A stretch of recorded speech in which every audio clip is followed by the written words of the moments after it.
항상 이 같은 마음을 품으라. 항상 이 같은 마음을 품으라 라는 제목으로 말씀 전하겠습니다.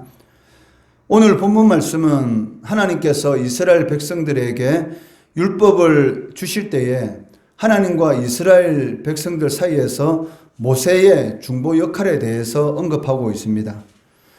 이처럼 그 시내산에서의 모세의 중보 역할에 대해서 다시 언급하고 있는 것은 하나님께서 직접 돌판에 써주신 십계명 외에도 많은 율법을 이스라엘 백성들에게 그 하나님께서 모세를 통하여 주셨는데, 그런 모든 율법들이 모세 자신의 말이 아니라 하나님께로부터 직접 받은 하나님의 말씀임을 강조하기 위해서라는 것입니다. 그를 통해서 이스라엘 백성들이 자발적으로 이 율법에 순종하도록 하기 위한 그러한 목적으로서 시내산에서의 율법 준수에 대한 모세의 중보 역할에 대해서 다시 한 번 더 이 신명기에서 모세가 언급하고 있다는 것입니다. 본문 말씀을 통해서 우리는 세 가지를 살펴볼 수가 있습니다. 첫째는 그 성경은 신적 권위가 있는 책이다라는 것입니다. 22절 말씀해 보시면 그 십계명이 모세가 붓으로 썼다거나 정으로 그 새긴 것이 아니라 하나님께서 친히 기록하여 주신 것이다 라는 것을 언급하고 있습니다. 22절에 보시면 여호와께서 이 모든 말씀을 산의 불 가운데 구름 가운데 흑암 가운데에서 큰 음성으로 너희 총에 이르신 후에 더 말씀하지 아니하시고 그것을 두 돌판에 서서 내게 주셨느니라 라고 말씀하고 있습니다. 여기서 우리가 주목해야 할 중요한 사실은 그 하나님의 기록된 말씀, 즉 성경이 가지는 권위입니다. 물론 그 십계명 외에 성경의 모든 말씀들은 사람의 손으로 기록되었습니다. 십계명은 하나님께서 돌판에 직접 써주신 것이고, 그 이후에 율법이라든지 선지서라든지 또 신약에 기록된 모든 성경 말씀들은 그 사람의 손에 의해서 기록되었습니다. 그렇지만 그 성경의 권위에는 전혀 조금도 차이가 없다는 것입니다. 왜냐하면 그 성경에 기록된 그 모든 그 말씀들은 여호와의 입이 명령하셨기 때문이다라고 이사야 34장 16절에는 기록되어 있고, 성경을 기록한 그 기록자들은 스스로 원하는 내용을 그 기록으로 남긴 것이 아니고 성령의 감동을 받아서 그 하나님께로부터 그걸 받아서 기록했을 뿐이기 때문입니다. 그 베드로후서 1장 21절 말씀해 보시면 예언은 언제든지 사람의 뜻으로 낸 것이 아니요 오직 성령의 감동하심을 받은 사람들이 하나님께 받아 말한 것임이라 라고 기록하고 있습니다. 즉 자신이 원하는 내용을 기록한 것이 아니고 그 성령의 감동하심을 받은 사람들, 즉 성경에는 약 40여 명의 이 성경을 기록한 사람들이 나오고 있는데, 그런 모든 사람들이 하나님께 받아서 말한 그 내용을 기록한 것이다 라고 말씀하고 있다는 것입니다. 그렇기 때문에 성경은 사람의 말이 아니라 하나님의 말씀인 그런 신적 권위를 가진다라는 것을 알 수가 있고, 그렇기 때문에 어떤 경우라도 성경의 권위에 도전하든지 그 권위를 손상시키려고 해서는 안 된다는 것입니다. 그래서 성경을 없애기 위해서 얼마나 많은 사람들이 지금 이 순간까지 그 열심히 성경이 잘못되었다라는 것을 증명하기 위해서 노력하고 있는 것인지 모릅니다. 그렇지만 아무리 사람들이 성경의 권위를 손상시키려고 수많은 노력을 하였지만 그 손상되는 것은 아니라는 것이죠. 왜냐하면 오히려 성경의 권위를 손상시키려 했던 사람들이 그 성경 말씀을 연구하다가 예수를 믿는 그런 역사가 일어나고, 또 성경의 권위를 손상시키라는 사람들이 심판을 받는 그런 일들이 역사 속에서 그 많은 그런 경우를 우리가 볼 수가 있다는 것이죠. 그렇기 때문에 성경에 대한 사람들의 마땅한 태도는 그 기록된 말씀을 겸손히 듣고 정확한 하나님의 뜻을 분별해서 순종하는 것이다 라고 말을 할 수가 있습니다. 두 번째는 그 하나님께서 세우신 종들을 통해서 일하시기를 기뻐하신다는 것입니다. 24절 말씀해 보시면 그 하나님께서 모세와 말씀하셨는데 그 모세가 죽지 않고 생존한 그런 사실을 통해서 이스라엘 지도자들이 정언하는 그런 내용이 언급되고 있습니다. 24절 말씀해 보시면 말하되 우리 하나님 여호와께서 그의 영광과 위엄을 우리에게 보이심에 불 가운데서 나오는 음성을 우리가 들었고 하나님이 사람과 말씀하시되 그 사람이 생존하는 것을 오늘 우리가 보았나이다 라고 기록하고 있습니다. 이스라엘 지도자들의 입장에서 볼 때 이러한 사실, 즉 하나님을 대면하여 하나님의 말씀을 들은 모세가 죽지 않았다라는 이러한 사실은 경이로운 일이었습니다. 왜냐하면 사람이 하나님을 대면하고서 살 수 없다는 것이 당시 보편적인 사람들의 생각이었기 때문입니다. 아무튼 이스라엘 지도자들은 하나님께서 모세와 말씀하시는 것을 보고 하나님께서는 당신이 세우신 종을 통해서 자신의 뜻을 전달하신다라는 그런 사실을 확인할 수가 있었고 모세의 말에 대해서 자신들이 준행하겠다라고 맹세하는 것을 볼 수가 있었습니다. 이처럼 하나님께서는 지금 이 순간도 계속해서 하나님의 종들을 세우시고 또 지금도 당신의 일꾼들을 세우시고 찾고 또 그러한 사람들을 통해서 하나님의 일을 이루어가는 것을 볼 수가 있다는 것입니다. 물론 하나님의 일은 아무나 할 수 있는 것이 아닙니다. 첫 번째는 하나님의 택하심이 있어야 그것이 가능하다는 것이죠. 그 하나님은 단 한 번도 하나님의 일꾼들을 공개적으로 모집해서 세우신 적이 없다는 것입니다. 하나님은 당신들의 일꾼들을 개인적으로 불러 세우시는 것을 성경을 통해서 우리는 많이 볼 수가 있습니다. 요한복음 15장 16절 말씀해 보시면 예수님께서 너희가 나를 택한 것이 아니요 내가 너희를 택하여 세웠나니 이는 너희로 가서 열매를 맺게 하고 또 너희의 열매가 항상 있게 하여 내 이름으로 아버지께 무엇을 구하든지 다 받게 하려 함이라 라고 말씀하고 있습니다. 주님께서 택하여 일꾼들을 세우시고 또 그들이 열매를 맺는 그러한 삶을 통해서 아버지께 무엇을 구하든지 다 받는 그러한 역사를 체험하도록 하셨다라고 말씀하고 있습니다. 이 요한복음 15장 16절 말씀을 통해서 우리가 알 수 있는 것이 무엇입니까? 그 하나님께 무엇을 구하든지 다 받을 수 있는 기도 응답의 역사는 누구들에게 나타나느냐? 그 열매를 맺는 사람, 그러한 사람들의 삶 가운데 하나님의 기도 응답이 나타나는 것을 볼 수가 있습니다.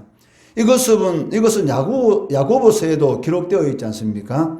그 정욕을 위하여 구하는 자는 받을 수 없다. 또 구하지 않기 때문에 하나님의 기도 응답을 받지 못한다라고 말씀하고 있는 것처럼 그 하나님을 위한 그러한 열매를 맺는 삶을 살기 위해서 힘쓰는 그러한 사람들에게 하나님의 기도 응답의 역사, 무엇을 구하든지 다 받게 하는 그러한 역사가 나타나게 된다는 것이죠.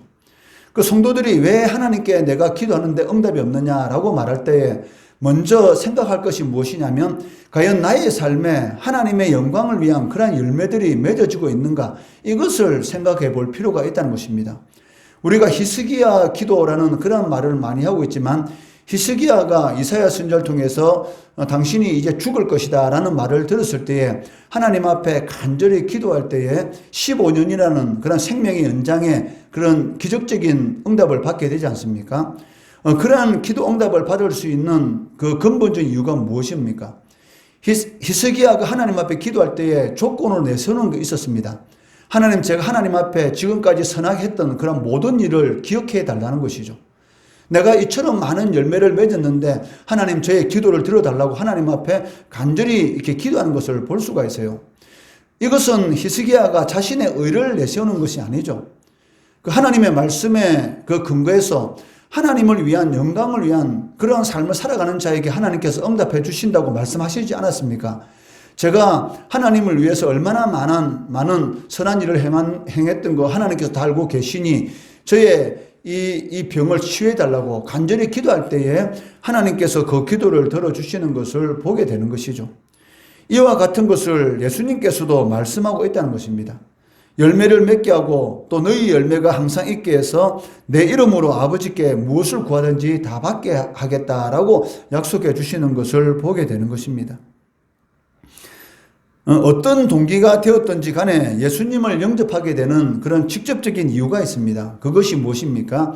첫 번째는 하나님의 택하심이고 두 번째는 하나님의 부르신 소명인 것이죠. 그렇기 때문에 하나님의 부르신 그 목적에 따라서 성도는 최선을 다하는 그러한 삶을 살아가야 한다는 것입니다. 자신이 어떠한 위치에 있든지, 그 목회자의 위치에 있든지, 아니면 장로의 위치에 있든지, 권사의 위치에 있든지, 집사의 위치에 있든지, 하나님께서 부르신 그 위치에서 하나님께서 부르신 그 목적에 따라서 최선을 다하는 삶, 그를 통해서 기도 응답의 역사가 우리의 삶 가운데 나타나게 된다는 것입니다. 세 번째는 하나님 말씀 앞에서 경건한 두려움을 가져야 한다는 것입니다. 25절에서 27절 말씀까지는 하나님께서 말씀하시는 음성을 듣고 이스라엘 백성들이 두려워한 그러한 사실이 기록되어 있습니다. 27절 말씀해 보시면 당신은 가까이 나아가서 우리 하나님 여호와께서 하시는 말씀을 다 듣고 우리 하나님 여호와께서 당신에게 이르시는 것을 다 우리에게 전하소서. 우리가 듣고 행하겠나이다 라고 말을 하고 있습니다. 자신들이 직접 하나님의 말씀을 듣게 되면 이 죽을 것 같은 그런 두려움 때문에 모세가 중보자로서 하나님의 말씀을 듣고 그 하나님의 말씀을 자신들에게 전해달라는 것이죠.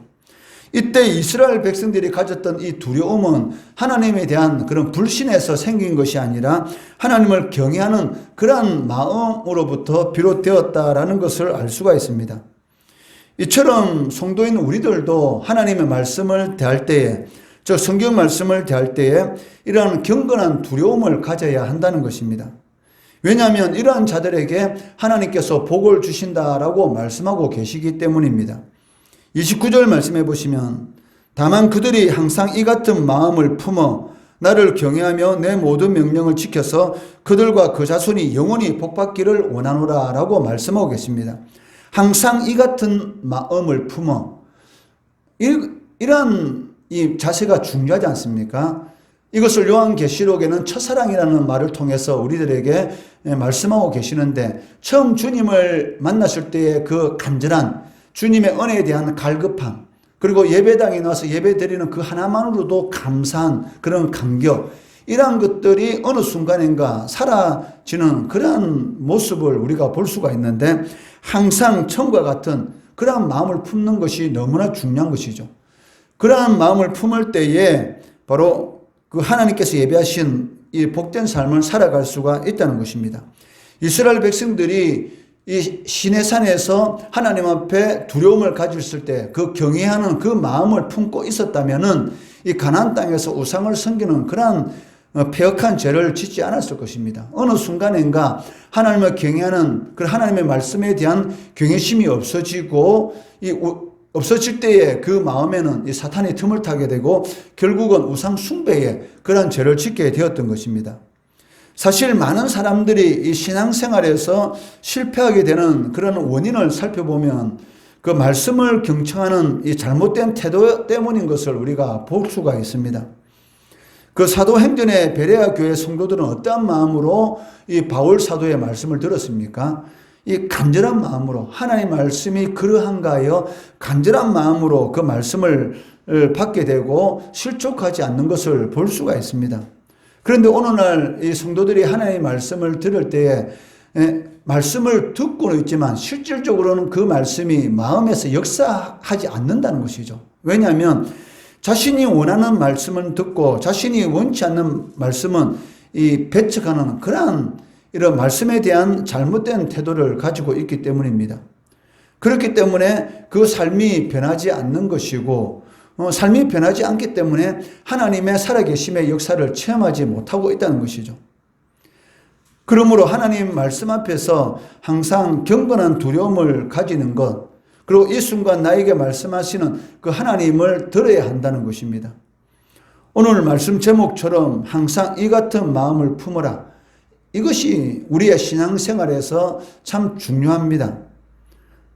이 같은 마음을 품기 위해서는 세 가지 이 중요한 사실이 있는데, 첫째는 성경을 그 신적 권위가 있는 책으로 여기시기 바라고, 둘째는 하나님께서는 당신이 세우신 종들을 통해서 일하시기를 기뻐하신다라는 것을 명심하시고 부르신 그 목적에 따라서 최선을 다하는 그런 삶을 살아가야 한다는 것입니다. 세 번째는 하나님 말씀 앞에서 경건한 두려움을 가져야 합니다.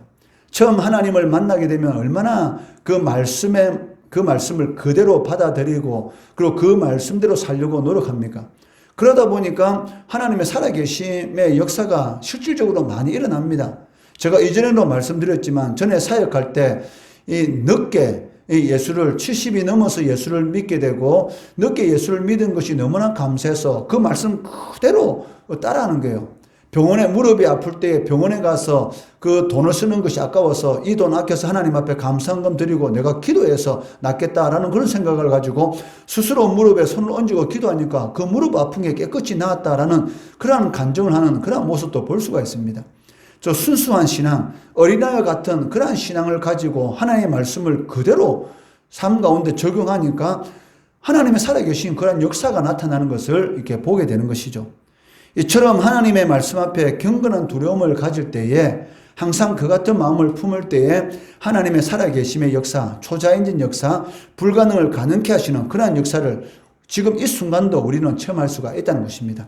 이런 은혜를 체험하시는 우리 성도들 되시기를 주의 이름으로 축원합니다.